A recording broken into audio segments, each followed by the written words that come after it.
What is up, you guys? Welcome back to Twink Revolution. I'm Sam. And I'm Gian.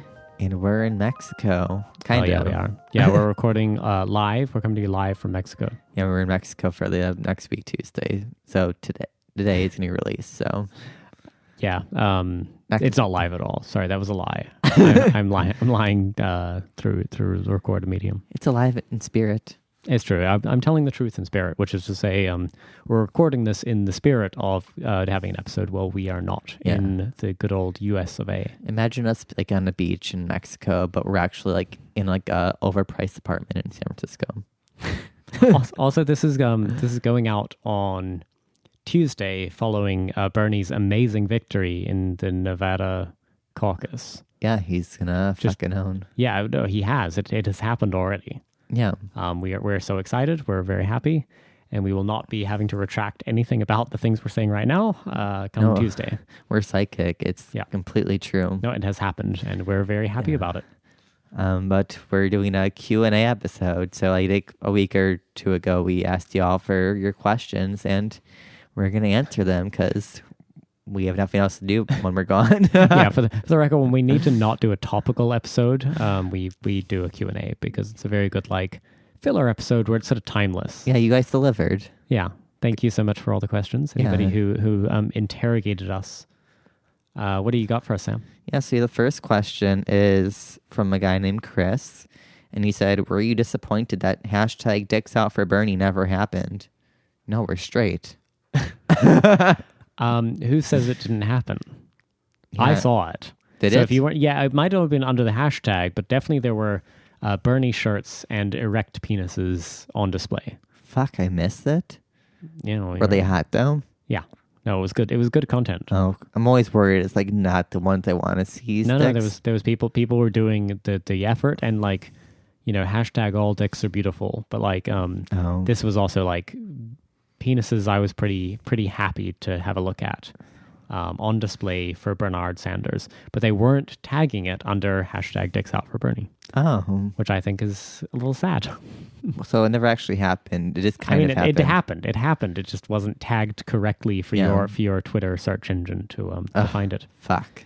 Would you ever get your dick out for Bernie if that was the thing that was holding back from winning, Sam? No. Really? Oh, if it was for... Wow. I'm saying the only thing holding him back. Oh, no, I totally... Elizabeth Warren and Mike Bloomberg are going to be co-presidents unless you get your dick out on Twitter. No, I would do it. Of course you would. Fuck yeah. We all would. I would do lots of things to make sure Bernie won. Yeah. You heard it here first. Sam will do anything. Anything.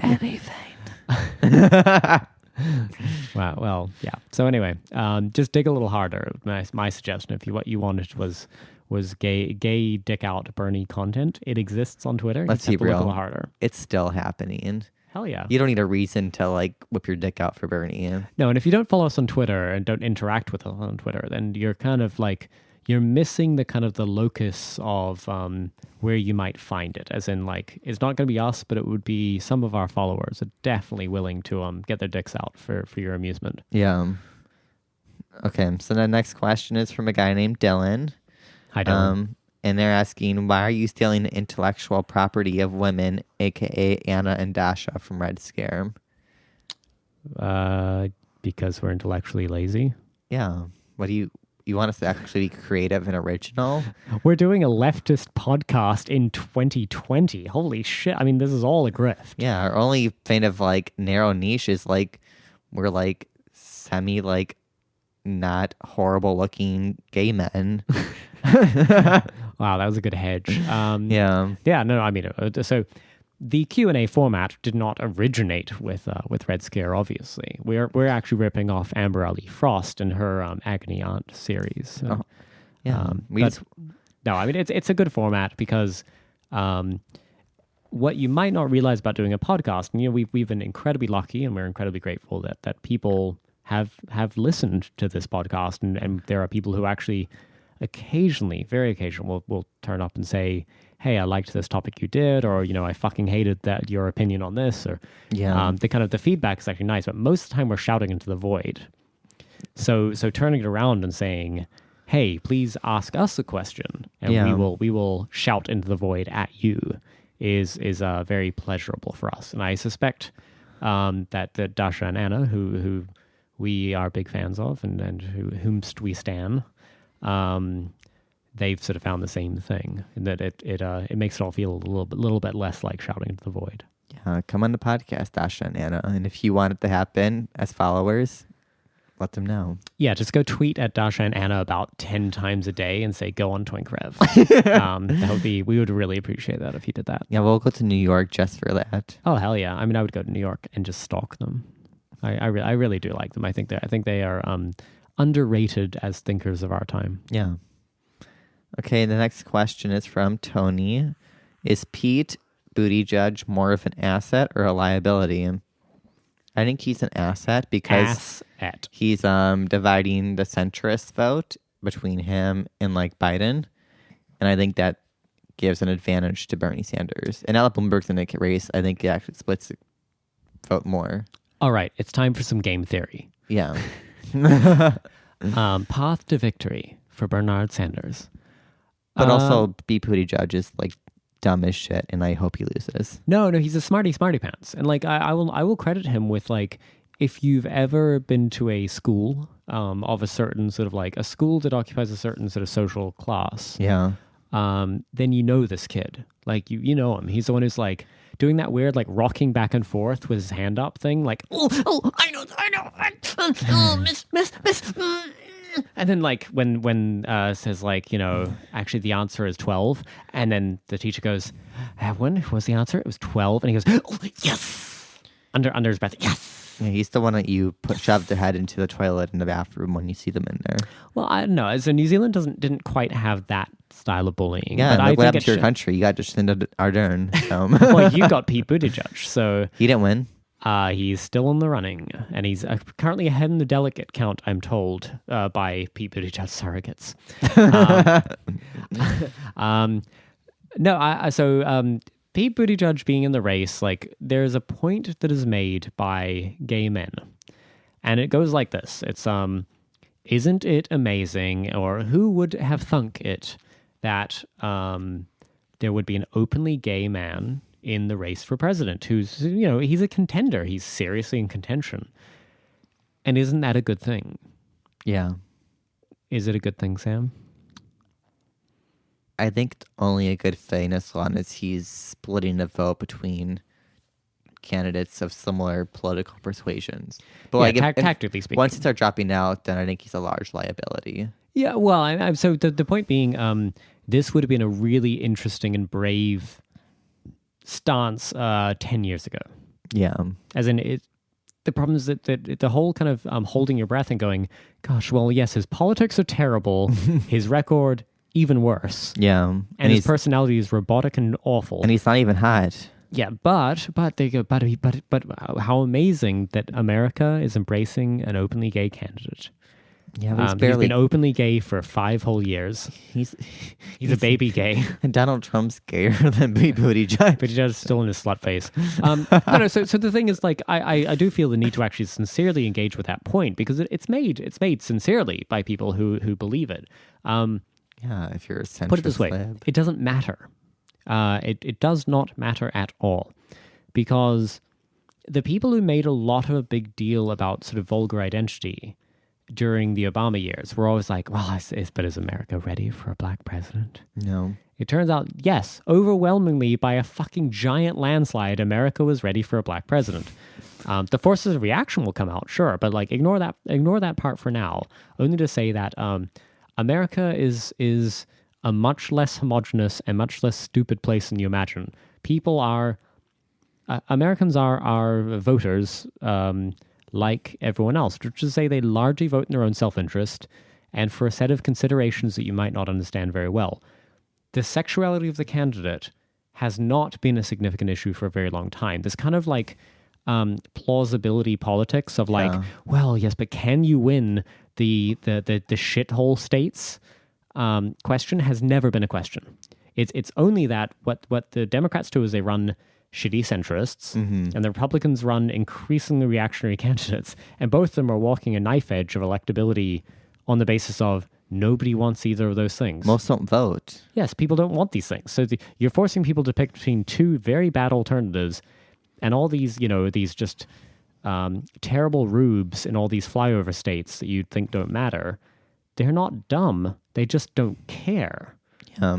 They're like, they look at these alternatives you're giving them. They go, I don't want any of this. They're like, what's the difference? It's like, oh, coffee of one shade and a coffee of a slightly darker shade. And it's like, right.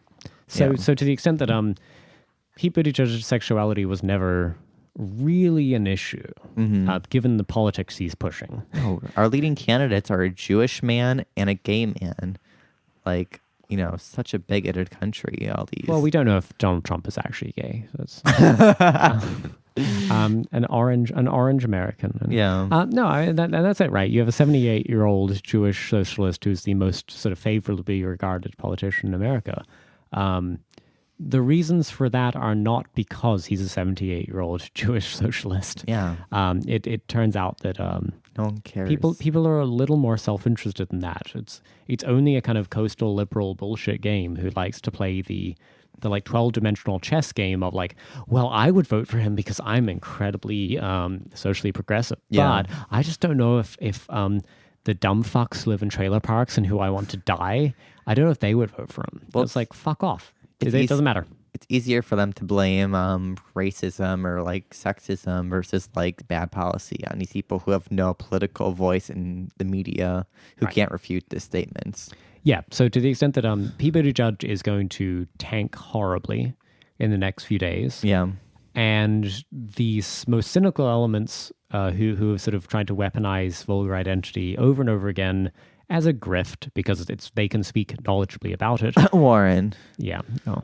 Her, but I mean, mostly like Buttigieg surrogates and your usual media shitheads are going to blame Pete Buttigieg's demise on homophobia.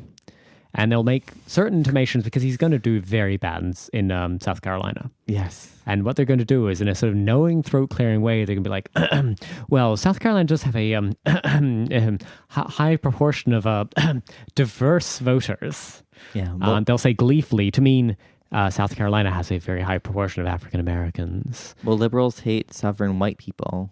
Right. They still think of them as like backwards. Southern white people, but I'm saying I'm saying that the media will blame Pete Buttigieg's demise on black people in South Carolina, and their rabid homophobia, which is just a function of their racially inferior brain pans. It's not even true anymore. No, among young people, is it like 2009 during like the California vote? Like, oh my God, get over yourselves. Well, no, I'm just saying Pete Buttigieg is going to do very badly in South Carolina, no matter what. Yeah, and the problem will be that the white woke scolds of the media, right? The people who write for Mother Jones and shit like that are going to write these sort of knowing articles, which are will imply that the homophobia of black people in the South was what really scuppered Pete Buttigieg's campaign, as opposed to him being a completely unprincipled weasel who represents only the shittiest corporate interests that have immiserated the South for 100 years. Yeah. And they will never acknowledge that fact. It'll simply be no. The black people are inherently homophobic. It is. We've got our skull calipers out. We've done our race science, and we've determined that black people don't like the gays. And so fuck all that, right? Like the counter narrative has to be no. Any gay candidate could have won. It's just, it turns out that South Carolina voters, like everyone else, are much smarter than all of that. Yeah. They do not want to be sold a bill of goods, which is complete horseshit.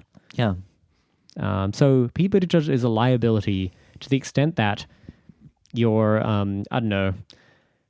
Daily Beast and Mother Jones and the Atlantic, everyone's sort of, that's a pretty broad spectrum of liberal thinkers in this country, are all going to write articles about how America's not ready for a gay candidate because of the inherent racism of insert minority group here or marginalized group here.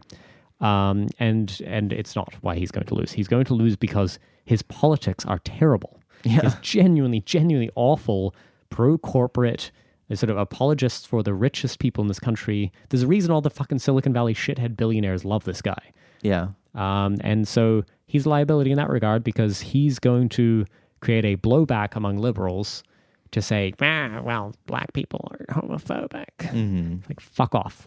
No. Turns out black people who are working class, like the rest of the working class, are too fucking clever for this grift he's on. Yeah. Next question is, where do you think the majority of the gay community lies politically? How can right-wing gays exist, and why do they support against their best interest? Well, that's really easily explained. It's called class. People don't vote because of their identity. They vote because of their class interest and what suits them as an economic level. I claim this is pure ideology. Yeah. It's why Peter Thiel votes. Read some Zizek. It's why Peter Thiel votes for like Republicans all the time, because he doesn't give a fuck about like his like gay thing. He cares about what's going to preserve his like income, because at a certain income level, it doesn't really matter what sexuality or race you are, because you're going to be fine. Yeah, well, I mean, it's worth expounding a little bit on that point. And maybe you can say, what, like, when Peter Thiel, who, his personal fortune is multiple billions of dollars, when he walks into the voting booth, despite being a gay man who loves the D, what is sort of qualitatively different there that is not happening for your sort of like young person who works 3 jobs and can barely survive? Well, if you're the young person, you're giving the blood, and Peter Thiel's taking it. Well, yeah. I mean, the idea that I think what happens, right, is people ignore some of the social artifacts that make it a little confounding. To say that like there are billionaires who are very woke. Yeah. And so just ignore them. Like, ignore them in your analysis for a minute. They're perfectly explicable, but you have to like just ignore them for a second. You have to say the precarious part-time Amazon driver / 3 other jobs, whatever, who's barely making it by, who likes to get rough and ready with some men occasionally. His interests do not align with that of Peter Thiel. Peter Thiel can do whatever the fuck he wants. It doesn't matter. Yeah. He's too rich. The law does not apply to the man. Yeah. He can have a private sex island where he can go with his gay sex outside of America. It does not matter to him. Yeah. So he's never going to vote in the interests of, wow, who's going to, treat my sexuality with dignity? It doesn't matter to him. It does not matter. It's more like who's going to charge me an inheritance tax versus who's not going to. Mm-hmm. But on the question of where do we think most gays lies, I mean, most gays statistically are probably workers.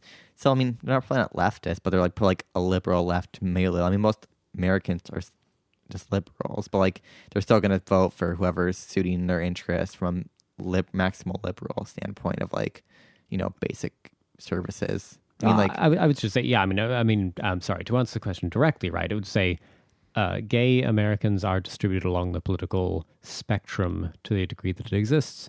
Yeah. In kind of a similar proportion to everyone else. Totally.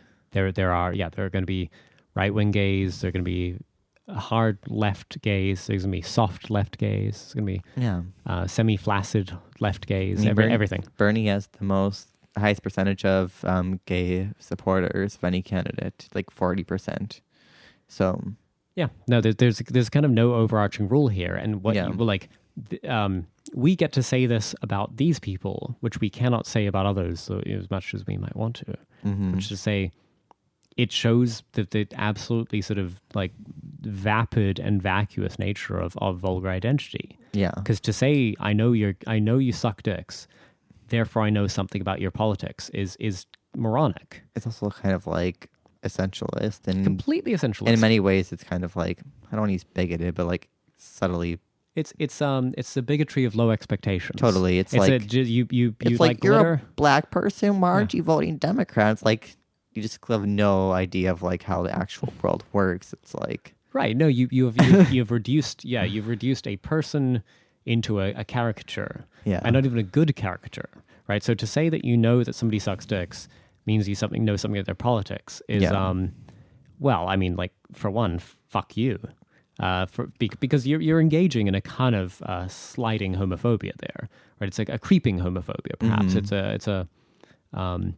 It so cheapens the experience of what it means to be gay down to a kind of flattened behavior, and therefore a set of tropes to say, okay, yep, you engage in this sexual behavior because that's all it means to be gay, and all it means to be gay is to have to go vote for Hillary. Yeah. Like, great, fuck you. Also, people who often get confused about this question are those who tout themselves as like intersectionalist, and basically it's the one time where the intersectionality no longer matters because only view you as a gay person. It's no longer, oh, your class or your any other characteristic. Well, liberal intersectionality explicitly excludes class. Yeah, but they're almost all liberals. That's what I mean. I'm saying it's like the intersection between like being, queer and trans and a person of color.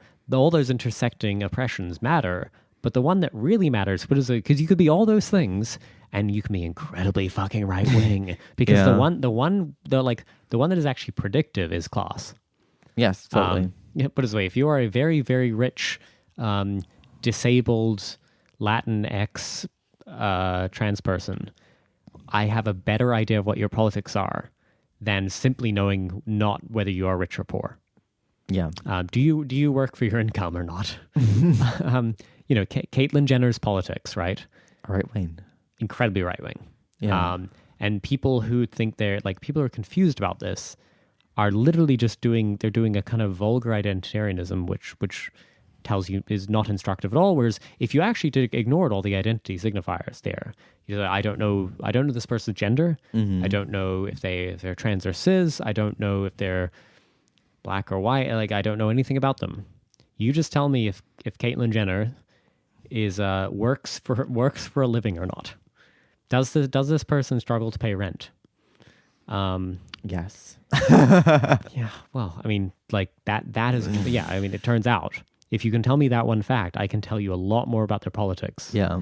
Than I can with any of those other signifiers, because it doesn't matter. I've never voted because of like, oh, this gay reason. It's always like, oh, who's gonna like help me with my student loan debt or my health care? Right, and that's kind of where Pete Buttigieg is folding down with the gays. Yeah, it was precisely that idea. There was like that recent article of like, oh, the queer reason to vote for Bernie Sanders, and I'm like, I don't vote based off of like who talks the most about queer people. I just vote because of what's going to actually impact me. Like if he didn't give a fuck about gay people, I'd still probably vote for him because I'd at least have health care and like a house and basic services compared to like Lauren, where like probably none of that would happen, but she'd like be tokenistic about it. Like that doesn't help me survive. I'd probably die still. No, well, when we both get drafted in some dumb war she starts in the Middle East and we both die, she will read our names on the White House lawn. So that's really cool. Fuck off. Okay, should we go to the next question? Sure, please. This one was from Instagram. Can we have a seductive and subversive left project despite all the nerds online? Hi, we're right here. Yeah, besides us. No, it's not possible. No? There is no left. There is no left, yeah. And most of them are not cool or sexy, so... I think seductive is a good word. It is seductive, yeah. No, I mean, in terms of thank you for the question. It is a good question because I think it is...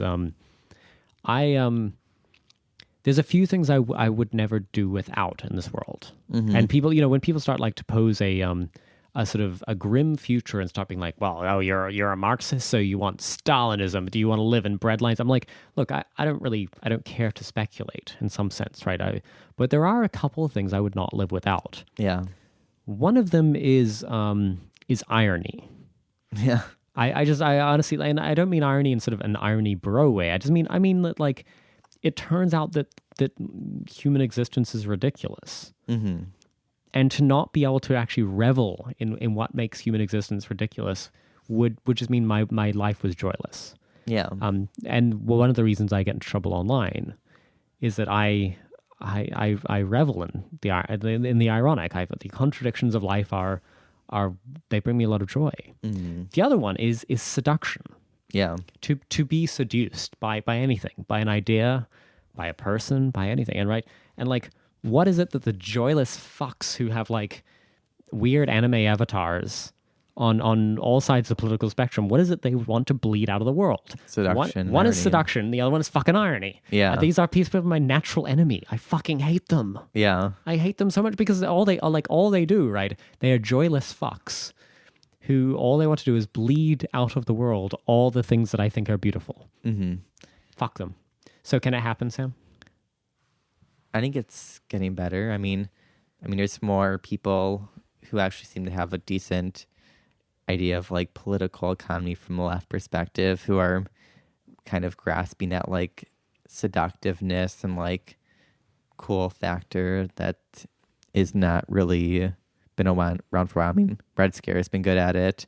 Well, they're fascists, so well, yeah, that's why. Because all those anime You said from the left. Because all those anime losers, basically hate them because they are full of irony and seduction.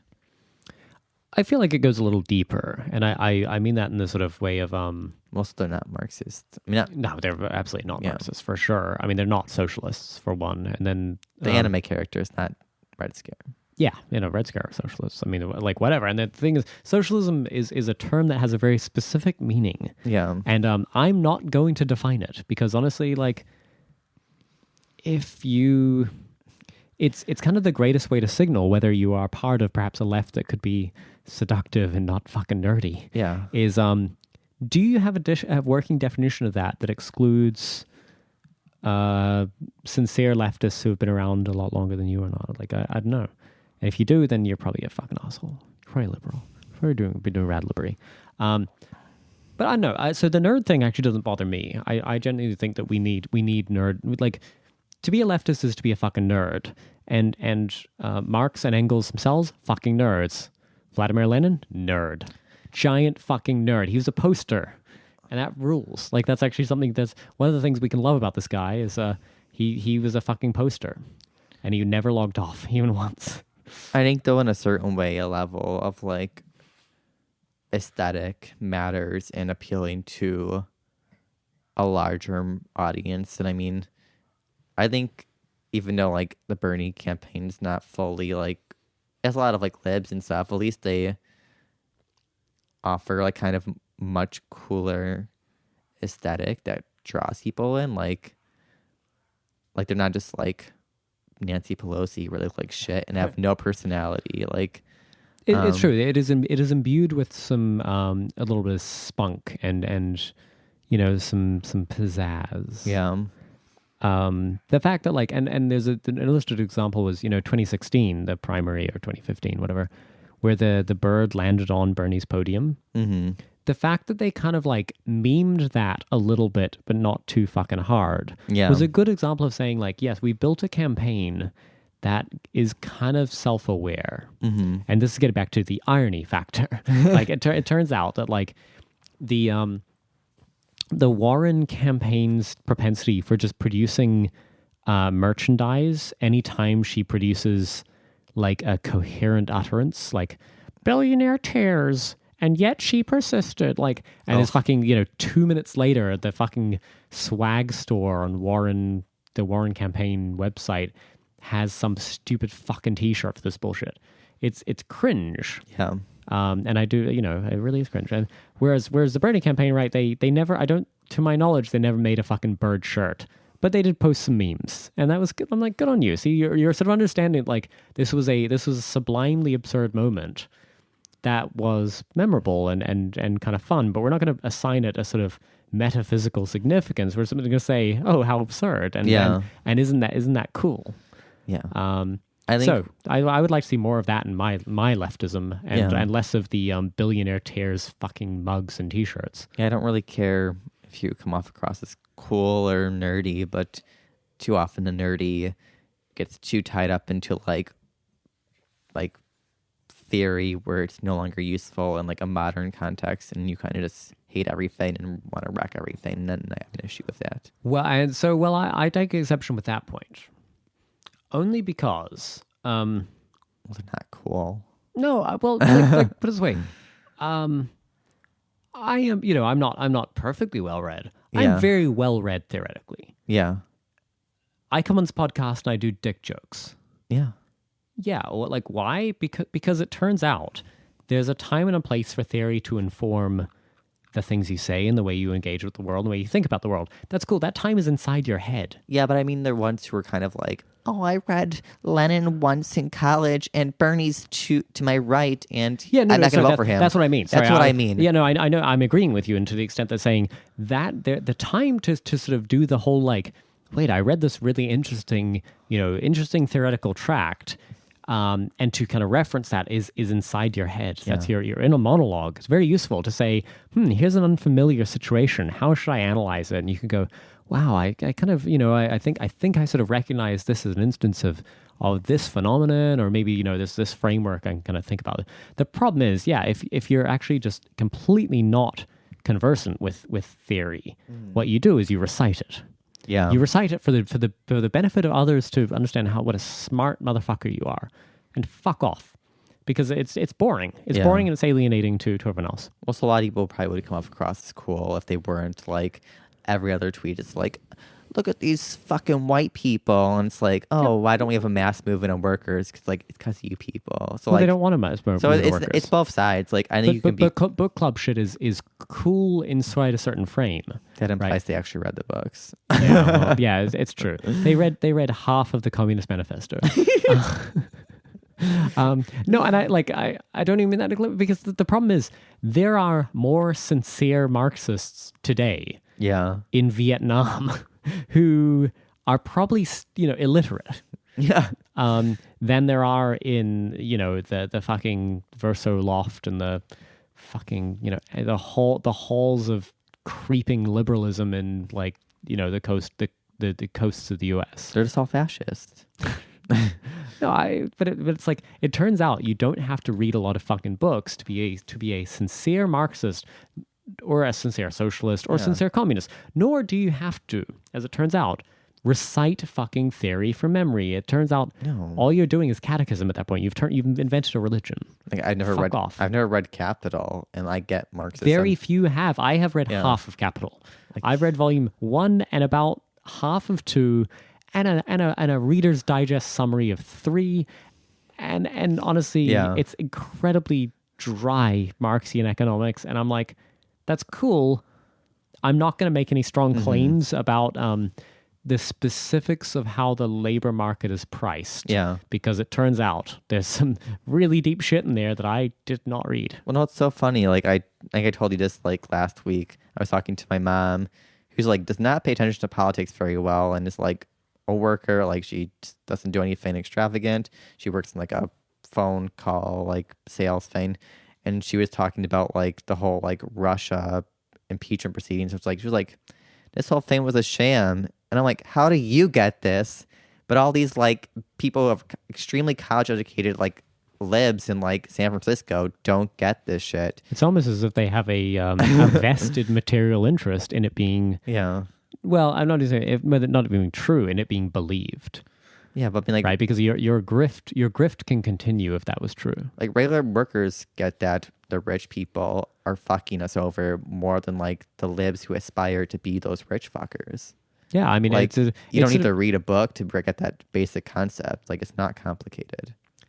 No, and in fact, in the debate the other night, Bernie sort of articulated, the first few chapters of Capital by just shutting down Bloomberg by saying, maybe your workers had something to do with the creation of all that wealth, and maybe they should share in that wealth. Yeah, that's it. That's it. Congratulations.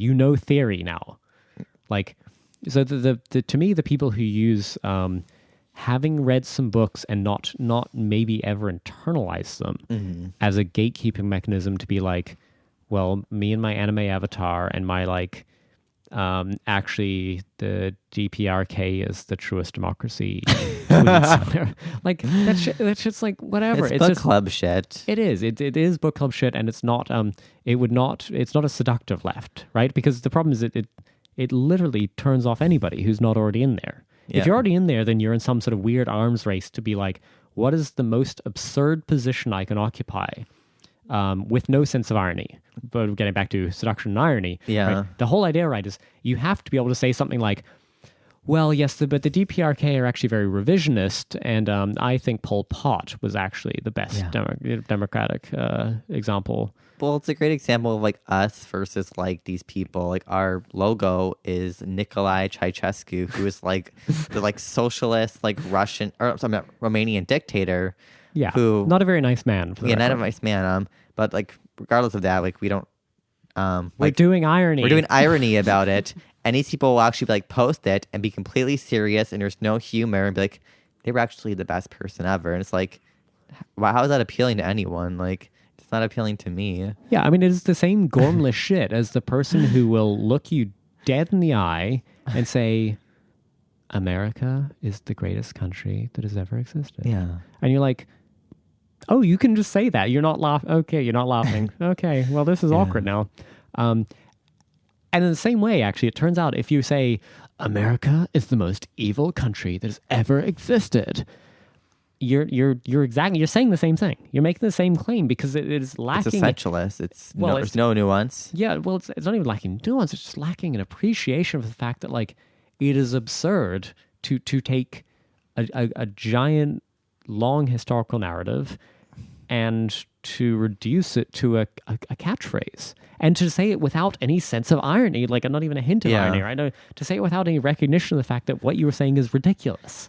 We also is extremely alienating to a broad working class basis who like do view the U.S. as like their country and they want it better. Like right, symbols and signifiers matter. It's easier to say you hate your country because then it's easier to not actually want it to be better versus like saying, oh, I love my country and that's why I want it to be better. And these people don't do that. There was a tweet today I saw, which I can't paraphrase and I won't.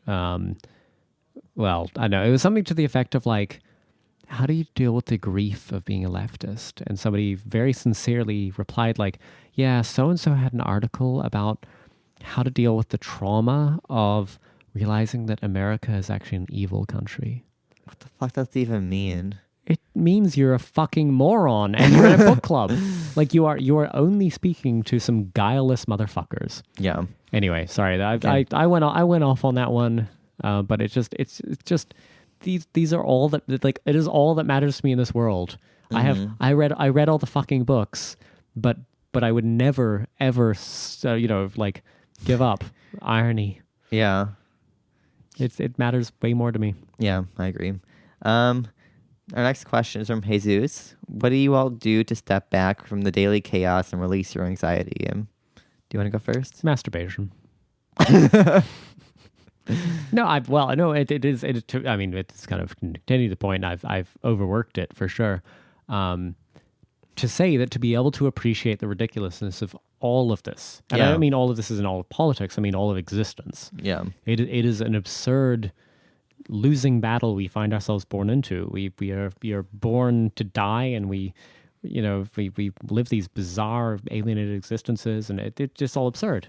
So what you have to do is find the humor in that. You have to find the joy in it, which is to say, to know it is absurd is to be able to kind of be outside it for a minute, only a minute, just while you sort of chuckle and say, wow, this is absurd. Yeah, I mean, I think also appreciating the interactions or like media that isn't deeply indebted to like these political topics. I mean, most people don't obsess around politics, and I find them to be the most joyous to be around and spend time with versus like people who only want to talk about that and sound like brain dead, like idiots. Yeah, go watch some TV, right? Yeah, like I watch like the most dumbest shit. I watch American Dad all the time because it's like it's completely like brain dead and I don't gotta think about the world and it brings me joy. The other thing is like I think valuing actual human relationships. Yeah. Our politics in the US are parasocial Mm-hmm. to the extent that it's a one-sided relationship, right? We hold up Daddy Bernie as like our ideal, and we believe he personally cares about us. And similarly, we think that, Mayor Peter von Raticus, that he personally hates us, or whatever. Like these people don't know us. We don't know them. This is it's parasocial. And I think the best antidote to it is to actually engage sincerely with other human beings. Yeah. Value the relationships you have with people. People who disagree with you, people who agree with you, it doesn't matter. It turns out there are people who know you and whom you know. And it's just much more fulfilling. That's what I do. I literally when I feel alienated by work, or I feel alienated by politics, or I feel alienated by whatever, I lean into the relationships I have with people who know I exist, know who I am, and whom I know, and those are way more valuable to me. Yeah, you said it better than I could. Thank you. Wonderful. So there's a reason we're on a podcast. Okay. What art style is better, social realism or Art Deco? What do you think? Social realism. Why is that?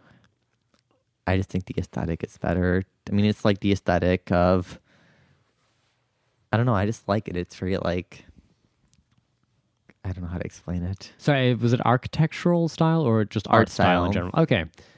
Only because I have a fun tidbit, an anecdote. So in New Zealand, where I was raised, there's a town called Napier, which, I don't know, it's like a town of, I don't know, probably 40,000 people or something. I really don't know. In the late 1930s, I think, there was a giant earthquake and it knocked the whole fucking city down. Yeah. And they rebuilt it, and they rebuilt it in an Art Deco style. So you're driving down this there's a weird little coastal town in New Zealand. You're driving down the main street, and just, it's like squat one-story buildings, but every building facade is in this like incredibly over-the-top Art Deco style. And it's wild. It's just really weird. But I would agree. Social realism is very... Yeah. There's something... it's kind of like extravagant and like luxurious about the way of it. Like it's often it's exaggerated. It's and exaggerated. That's fun, right? Yeah. It's our art should show us something we hadn't thought about before. Yeah. And precisely the function of social realism, right, was to render a world that we were beginning to think might be possible. And that's pretty cool. And so I will take it any day. Yeah. I think it's great. Okay, next question is from Kurt. What do you two make of the offline and mainstream media reporting stories about cyber interactions against certain candidates? Quite a few people on Dirtbag Left are saying that tweeting out the snake/rat emojis won't have an impact outside of Twitter. I personally disagree, despite the corporate media's need to manufacture any story biased against candidates posing any threat to the Capitol. I probably agree with the Dirtbag Left. I mean, for most people... Not all the Dirtbag Left. Certain factions. The ones who said that, I agree that I don't think it'll actually play that big of a role in the electoral process, because most people don't care about online interactions because they're regular workers and they don't give a fuck. It's only people who are highly media obsessed and have the luxury to hyper focus on political discourse and people being mean to them on Twitter. Oh no, see, I will take the slightly contrary view here, only to say that yes, Twitter is not real life. Yeah. And it's I think it's like 10% of the U.S. sort of adult population uses Twitter to get their news regularly. So I don't know what the fucking figure is, but let's say it's small double digits percentage. The people who this drives fucking insane are the people who work on the Warren campaign or on the Kamala Harris campaign or on the Buttigieg campaign. Yeah. It drives them fucking insane. Yeah. Keep doing it. Do not stop. Never stop. Oh, I think it matters now, but do it more. I more meant I don't think it matters, and I don't think it'll hurt Bernie or anyone. No, he was going to get asked about it no matter what. I mean, put it this way: if you want to start crying to the referee during a competitive primary, you look incredibly weak. No, I love that people are doing the rat and snake emoji, because Pete Buttigieg is a rat and Warren is a snake in the grass. But also if put it this way, if they weren't going to ask Bernie about that during the debate about what are your mean supporters, they would have asked him about have you stopped beating your wife yet? They do not these people are cynical, and it drives people insane. Keep cyberbullying everyone you can. It's great. Yeah. Just it is it's put it this way, at worst it does nothing. Because honestly, even if not a single person said anything mean, ever, there would still be a narrative about the Bernie Bros cyberbullying. It doesn't matter. Yeah. So instead, you should cyberbully a lot. It reminds do me it of really like do it in clever ways though.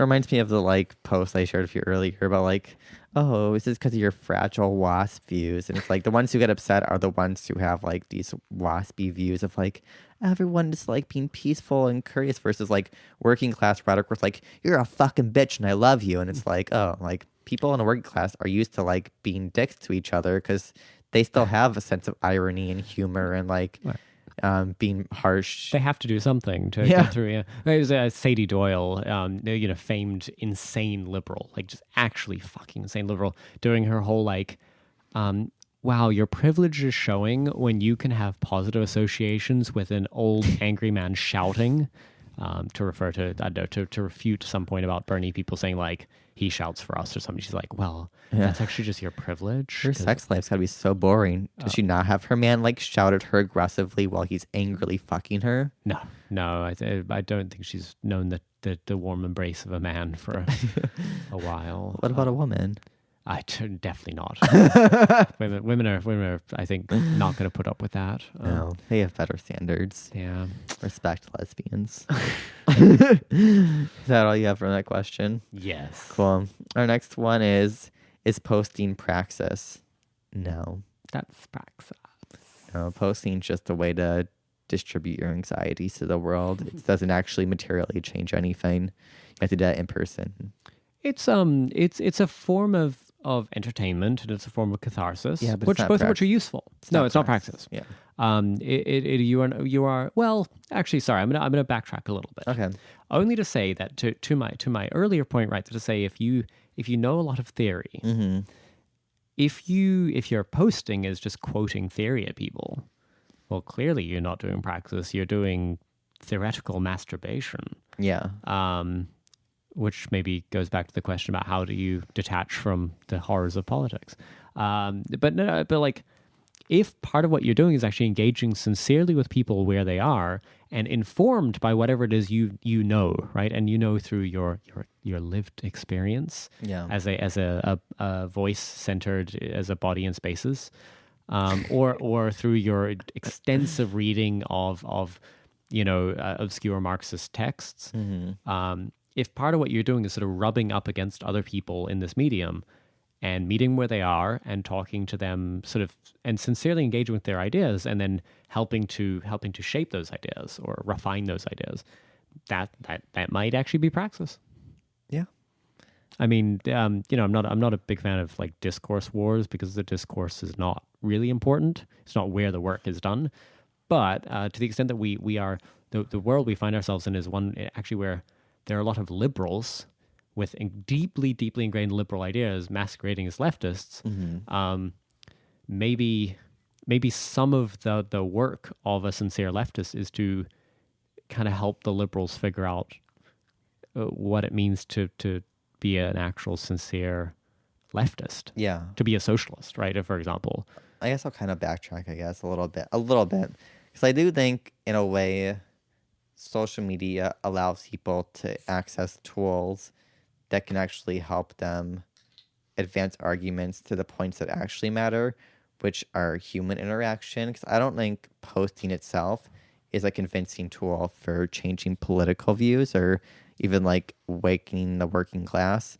But I think it does allow people to access resources or ways of addressing certain topics to these audiences that could be useful. So, I mean,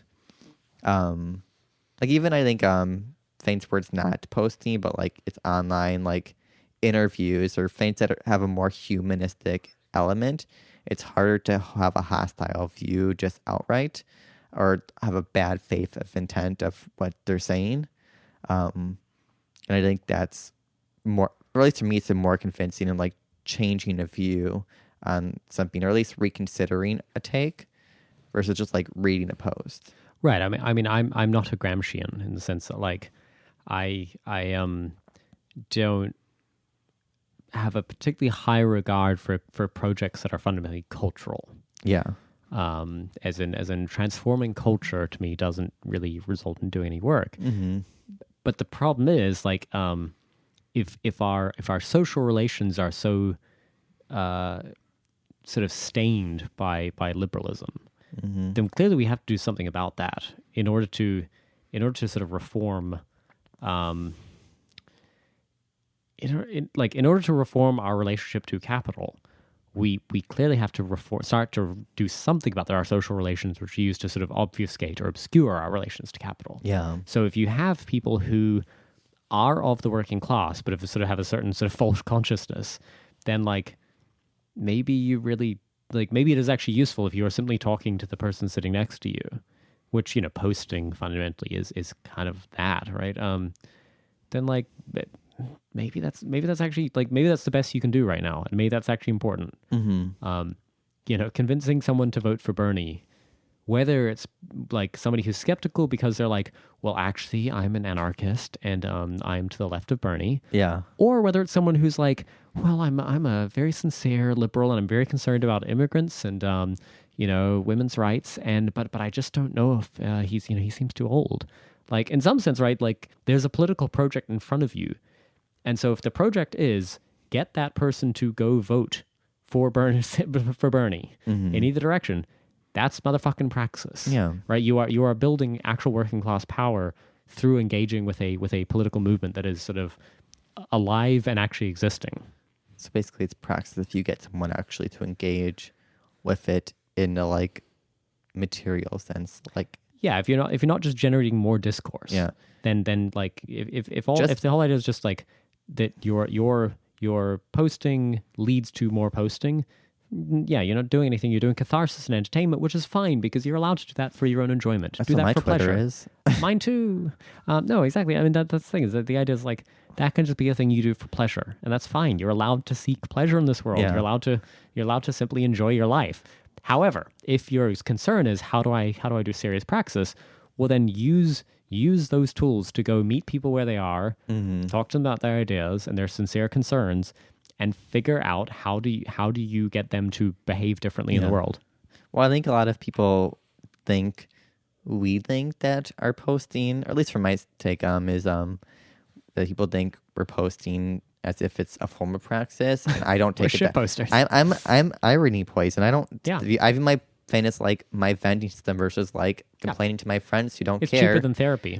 And I'd rather, and instead I spend my time talking to like my family and like close friends about why they should vote for like someone or why they should support this candidate, because it'll like, help me with my student loan debt, or it'll prevent them from having like medical care debt or something like that. It's like, that's praxis, but like I don't view my posting as praxis. I think it's just me screaming into the void versus like screaming to a pillow alone. Exactly. No, it's screaming to a pillow together. Yeah. Collectivity. Okay, next question. What is our take on borders? Okay, God, we're gonna get canceled for this one. Okay, well, I'll go first. Can I do the preamble? Yeah. I'll do the preamble and you can give your answer. We're Nazis. No, I'm just kidding. No, this is a topic which is often discussed, right? And the people who are on one side of a divide like to pretend that anybody who's on a different side of the divide, in ideological terms, do not share their concern for the humanity of people who might be moving across borders for any reason. So let me do the throat clearing to say we share, perhaps to a greater degree in some sense, the concern for the well-being and the humanity of people who are moving across borders for any reason. That said, Sam, what do you think about open borders? I think right now in our neoliberal capitalist hellscape, it's a complete disaster and will devastate any working class power that remains after the neoliberal period. And I think it's a useful tool for the libertarian liberal milieu to co-opt leftist desires for, compassion and like so-called altruism, which I don't view my socialism as altruistic, but for many who do, it's viewed as altruistic, to prey upon that and get them to side with things that are much more closely tied with like the Koch brothers and like Reagan than um, like labor unions and like things like that. I mean, in a socialist world, which doesn't matter because it's not materially relevant or like historically relevant right now. Sure, we can have that discussion, but right now I think it's devastating and will just destroy any union power and just devastate everyone.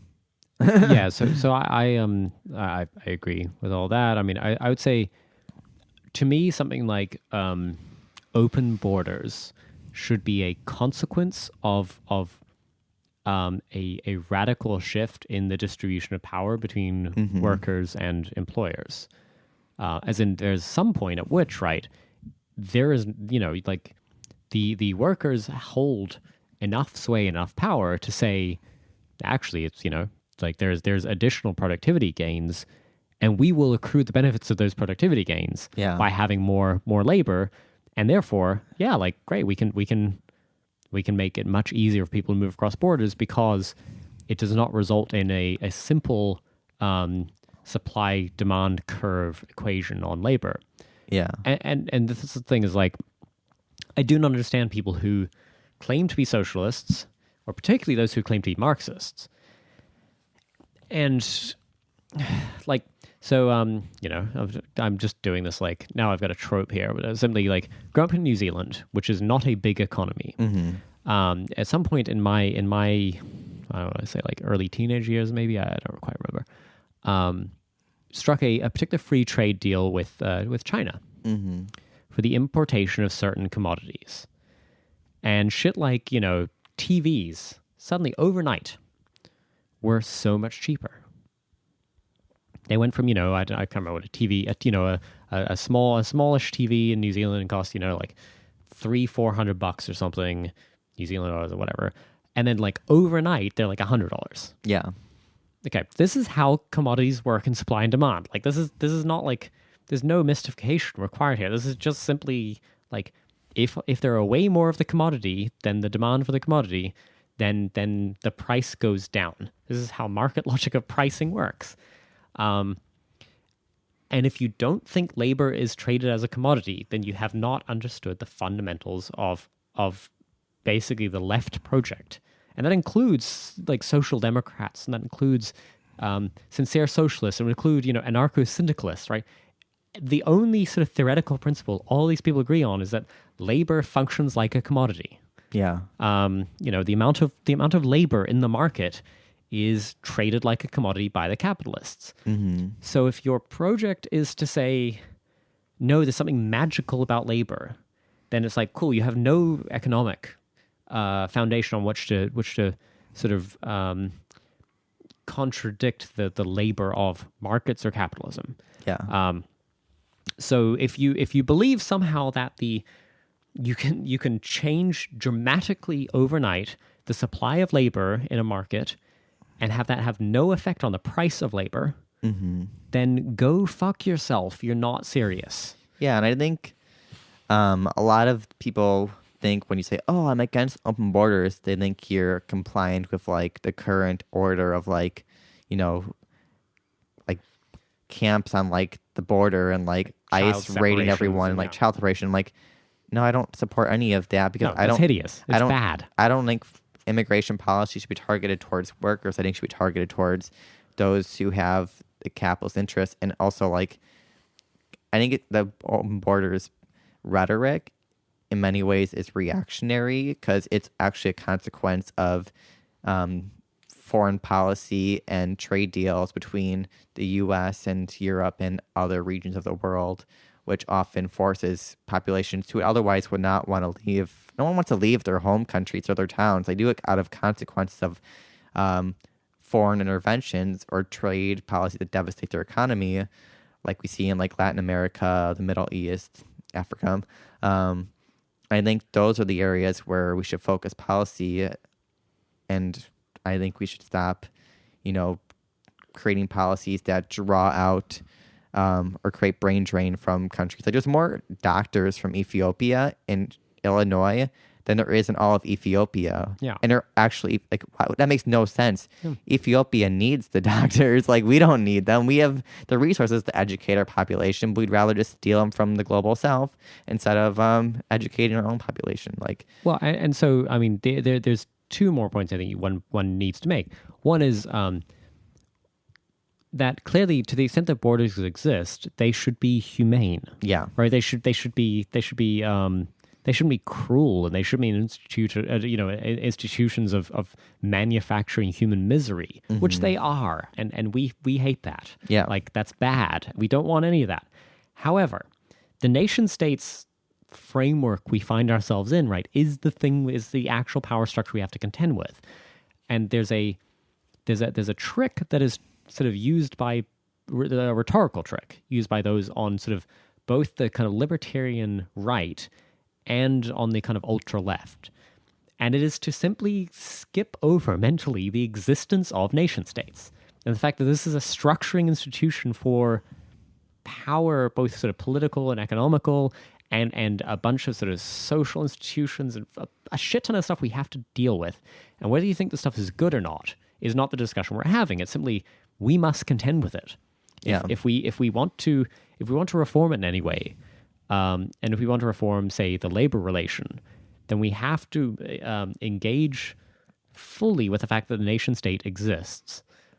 And you can't just wish it away. And that's what I feel like people do in the open borders discussion is they say, well, there shouldn't be nations. Yeah. And you're like, yeah, well, fuck, that's cool, man. Like, but you are choosing the colors of the paint on the space liner we're going to take to Mars. Like, it just doesn't matter. You're so far beyond the discussion we're able to have right now. Well, so it's utopian. they also, fuck that. They hide behind refugees as if they're the mass majority of people going into countries via immigration, which often, like, I think refugees should, like, international laws, the refugees should be accepted. I don't have an issue with that. They're not Absolutely. they're not the ones who Help have any issue refugees. with open borders for refugees. I don't give a fuck. But it's the ones who are, like, bringing in people. I think SF's actually a great example of basically drawing in people from highly developed markets all over the world to the point where you get thousands of applications for each job when people who live there can't actually get jobs anymore because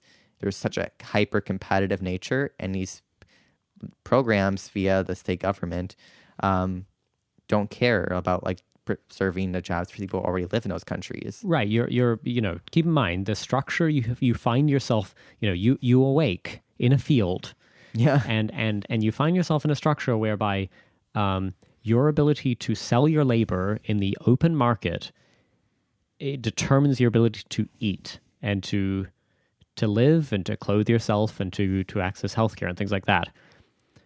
Do you regard, like, there are no social institutions to hang your hat on here? There is nothing. Yeah. If you're thinking about, like, refugee resettlement, you have to say, what world are you inviting them into?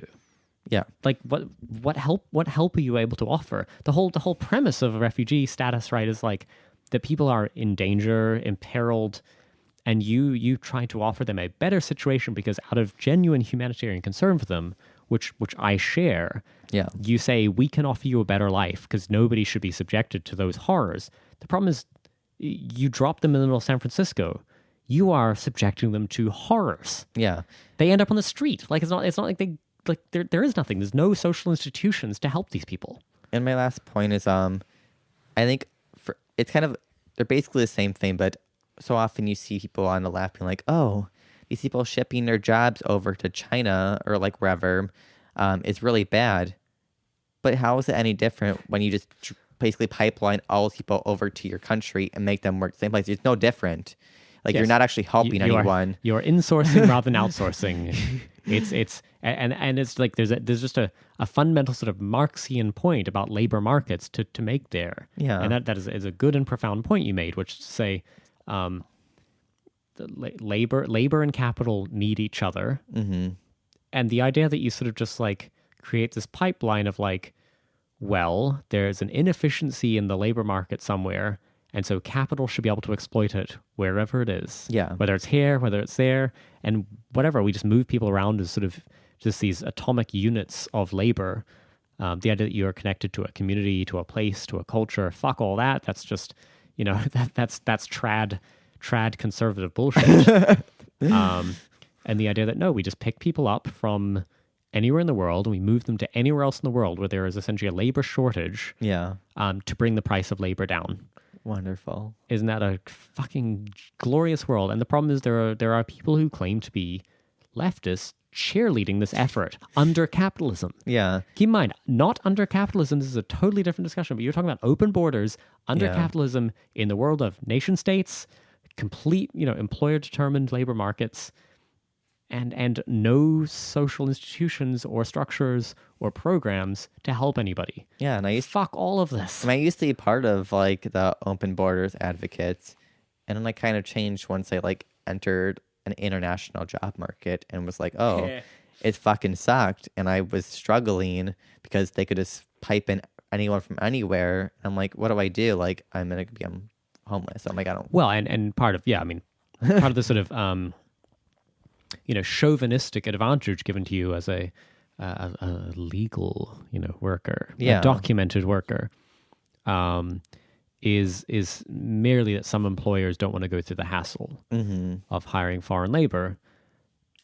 But I mean, the point is confounded by certain things like border states and farm labor. Yeah. Which relies on this sort of infinite elastic supply of exploitable labor. Or they don't want to pay him an actual wage and get him benefits. Exactly. Fuck that, right? Like there's no such thing as a bad job. They're just bad jobs because they don't want to pay people proper wages and give them proper services. Right. And so the point being, I would be first on board to support the sort of mass opening of the job market in the US to anybody who wants to come here, if we could guarantee that their labor conditions are not significantly worse than the already shitty labor conditions that is we've already dug 7 layers deep into the basement here in terms of like what it means to be in the labor market in the US right now. Yeah. And then you're saying, cool, please come in as a sort of exploitable class of workers who have essentially no rights.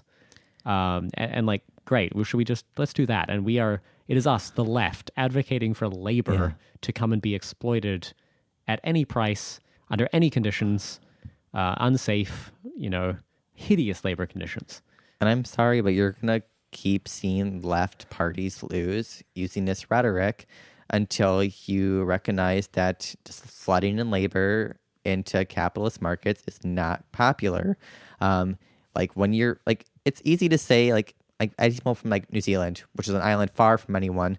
Be like, oh, open borders. I'm like, you don't have anyone that's gonna. There's no illegals like flooding in. Like you have extreme security, and you're in an island. Well, so to be clear, right? The legal and illegal distinction in New Zealand is more pointed than it is in the U.S. Yeah. As in, they know what the fuck illegal immigration is, and they don't. There's no euphemism about undocumented. Yeah, but they're like you've and they deport everyone because they can, because it's one port of entry. It's one airport. So anybody who arrives who is not legally allowed to be in the country, they brutally deport them. Yeah, but it's like instantly within hours. But countries like that actually have borders of countries where there's a lot of like turmoil and desire for mass movement. Like you're just giving the votes to the like right wing like nationalist parties because they control this narrative completely. Yeah, and the left is silent on it, and it's horrible. Right, and this is the problem is that. And they're not compassionate. Like, at least the left party wants to be compassionate. And you're giving the votes to people who don't give a fuck about these people. Yeah, and that's the thing is you are pushing an open door with me if you're saying, let's ensure that anybody who is in the U.S. has a great life. Let's make sure that their material security is taken care of.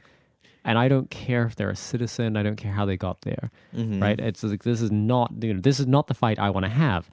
And similarly, I think we should really work much harder to guarantee that our corporations are not acting like, just raiders and just corporate robber barons of the entire global South. Yeah. And therefore, somebody who finds themselves in a horribly impoverished conditions outside of the U.S. Because of essentially the profits of U.S. corporations. Fuck yeah, you are. I'm right there with you. Let's fix that. However, the idea that we simply say, throw open the doors and let the entire world enter this labor market today. Fuck you. You're not doing a kindness to anybody. No. You are, for one, I mean, American workers will hate you forever. You will lose all contention for political power and any credibility It's also with the working class. The other part is for those who are then essentially having to pick between, gosh, do I go work in an unsafe mine in the US or, a farm job with dangerous chemicals for weird slave wages that are not really paid properly there, or do I deal with my local shitty employers who don't pay me properly? Yeah. Great. I can take a dangerous journey across the world, under abject conditions. Fuck all of this. This is not good. You are not doing anything. Also, stop fetishizing people moving to your country because so many of them are moving there because of precarious situations, not because they want to. Like, utilizing multiculturalism as a defense, like, oh, it's actually good. All these like Ethiopian, and Honduran children and like stuff have to come to our country. It's like they don't want to leave. Like they're there because they're like suffering. You're simply eviscerating the world and replacing it with a sort of Pan-Americanism. Yeah. Fuck you.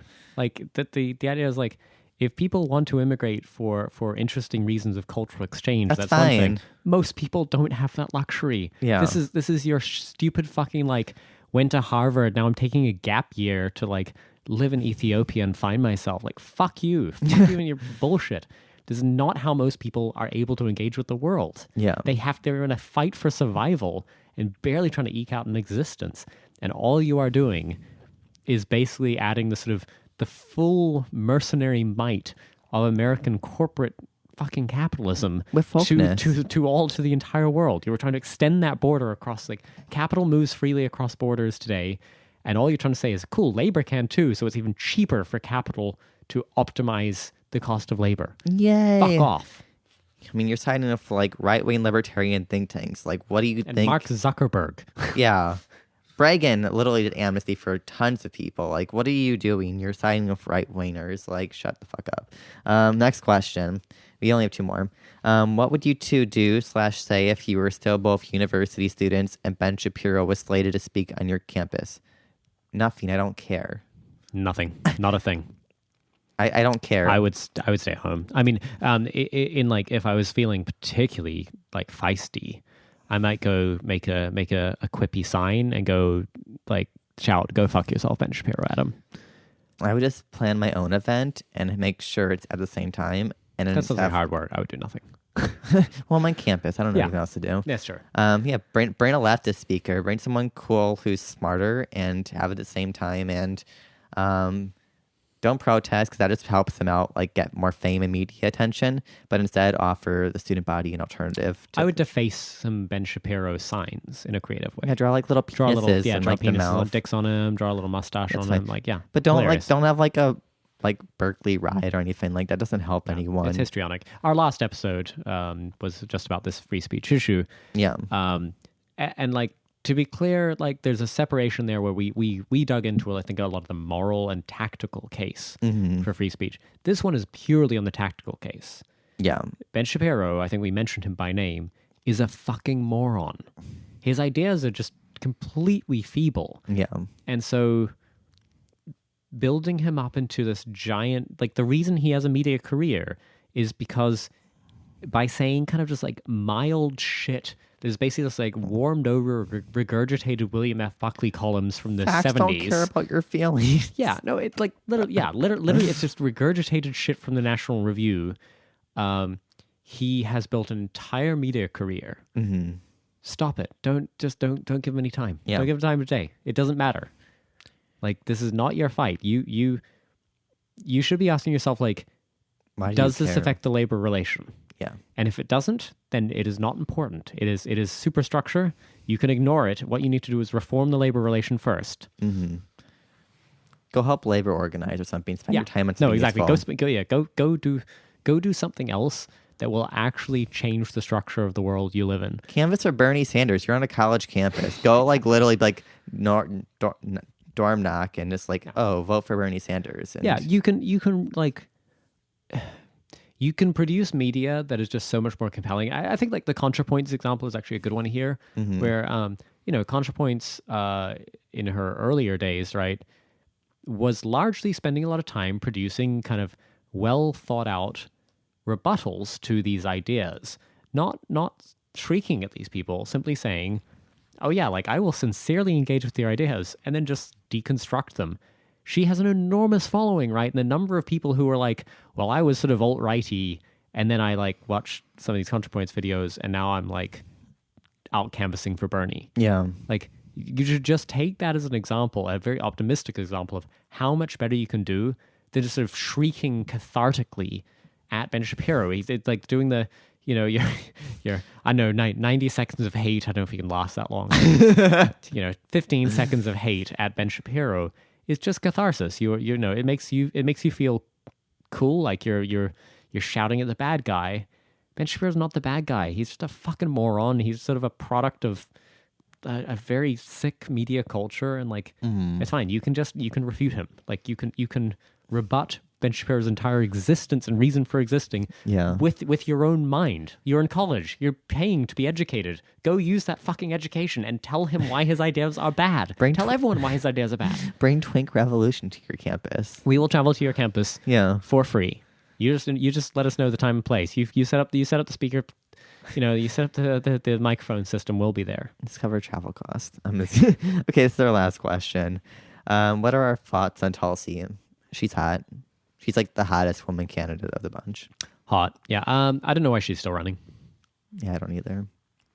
I don't begrudge her for it. I think she has a set of views that are distinct from most other candidates, and to the extent that if we're in the free marketplace of ideas, then like she has every right to be there. Yeah. However, you would think if some of these positions were sincerely held, I would hope that at some point there's just a tactical reason she would say, I'm going to drop out and endorse Bernie. Yeah. And I would have assumed that point would have come a while ago when she was, pulling a whole, 197 votes in Iowa or whatever. Like, so anyway, I don't begrudge her. I don't begrudge people who support her because I think she has some ideas that are sincere and interesting and out of step with the mainstream. But she has no path to winning, and so I hope at some point she, is sincere in those beliefs and drops out and endorses Bernie. She's the best liberal of the bunch. Yeah, yeah. She's against regime change wars. Yeah, which I am against regime change wars and a lot of other wars too. And she won't say she's an anti-imperialist, though. Yeah. But she also talks about, like, whistleblowers, which is pretty cool. I mean... No, she's an interesting fringe candidate. And she, like, doesn't buy into, like, the Russiagate narrative, which, like... Yeah, because she's on the payroll. Yeah. She's fine. I don't care. No, I think she's cool, and I, like... I think she's a very interesting, sincere person. Yeah. I hope she has a long political career. Yeah. Except didn't she just say she's not running for re-election in Hawaii? Yeah, she's not running. That's for fucked up. I don't know what she's going to do. I would have hoped she would have just stayed in Congress. She's like very useful there. Maybe she's got like a media job or something coming up. Well, that would suck because that would be back to like the stupid Moore discourse, whereas actually she occupied a position of political power where she could do shit like vote against dumb wars. Mm-hmm. And apparently she's giving that up for a sort of, quixotic presidential run. We can only see what she'll do. I mean, I have no idea. I don't think she'll be a VP nomination. Oh, I don't think so either. I think she, unfortunately, like her, she was successfully smeared, and I think it was very unfairly smeared. I don't believe any of the allegations against her. Russia. She's an sadist. Yeah, no, it's like none of these are true, but unfortunately, kind of some of those narratives have stuck, and I would worry about her political fortunes as a VP candidate. She would not be an asset to, say, a Bernie Sanders campaign as a VP. And so that's a worry, and that's unfortunate. Maybe if Bernie wins, she's going to be like the foreign affairs person. Yeah, a cabinet position for her would be totally good. At that point, he would already be in office, and then it wouldn't matter for and stakes. Putin's already paying her salary, so it saves the government money. It's really good. Well, didn't you see Bernie's also a Russian asset, and so is Trump, because that makes complete sense. Anyone who... and Jill Stein, who's not running for... Why do we live in this fucking... This is... If you just think about how much money somebody like fucking Chris Cillizza or fucking Anderson Cooper or Rachel Rachel Maddow Maddow, pulls in. Like, just think of that. Just stop and pause for a moment. Of the richest person you know does not earn in an entire year what these people earn in an hour. Yeah. And this is what they do. It's just like the dumbest shit you've ever heard. Yeah. So anyway, I feel bad for Tulsi being a victim of just, a liberal smear machine that is basically funded by corporate money.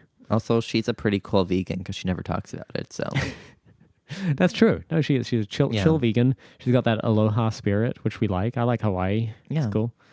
Anyway. Yeah, thanks everyone for the questions. And we're going to go get shit-faced on tequila in Mexico. So Yeah. until next time. See if we actually come back. Yeah, thanks for listening. Thanks, Az. Bye. Bye.